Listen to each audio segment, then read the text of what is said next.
What is the highest value in your life, freedom or bondage?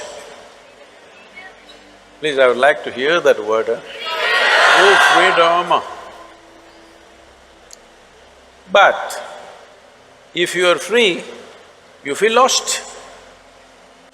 If you go into the mountains and you're totally free, that is, nobody around, nothing around, you're just in the empty space of the mountains, you don't feel free, you think you're lost. So to handle freedom, it needs a certain clarity and strength. Most people cannot handle freedom. They are always trying to bind themselves, but only talking, mouthing freedom all the time. If you really set them free, they will suffer immensely. So this is an evolutionary issue, in the sense, human beings are right now like this. A caged bird, if you keep a bird caged for a long period of time and then one day you took off the door of the cage, still the bird won't fly. From inside it'll protest that it's not free, but it'll not fly. Human condition is just that. For all other creatures, nature has drawn two lines within which they have to live and die, and that's what they do. But only for human beings, there's only bottom line, there's no top line, and that's what they're suffering. If their life was also fixed like every other creature's life, they wouldn't be stressed, they wouldn't be anxious, they wouldn't be struggling how to handle their own intelligence.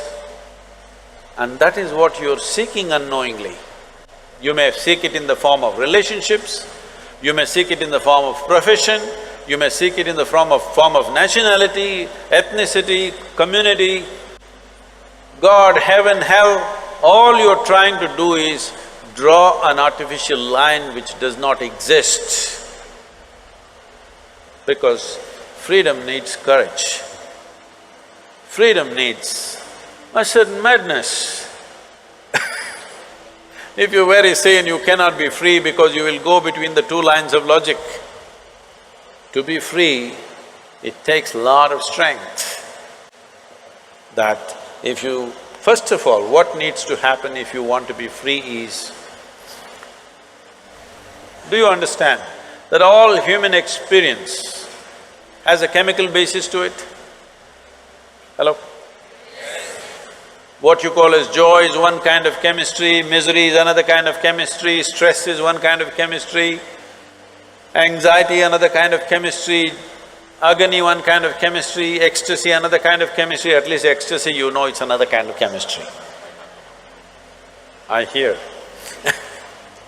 So, your experience of life has a chemical basis to it. This is the most superficial way of looking at it. There are other dimensions to it, but for your understanding. Or in other words, what you call as myself right now, you're a chemical soup. The question is only, are you a great soup or a lousy soup? Yes or no? Right now, if you have a chemistry of blissfulness, if you close your eyes, it's fantastic, if you open your eyes, it's fantastic, if somebody is here, it's fantastic, nobody is here, it's very fantastic. Yes or no? But you have a lousy chemistry. If you look at them, if they smile at you, it's nice, not fantastic.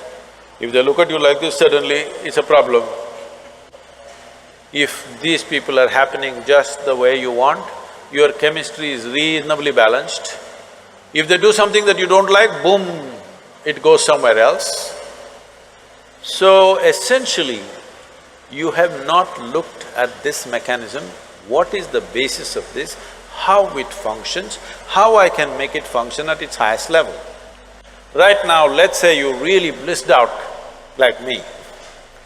Do you care who is around, who is not around?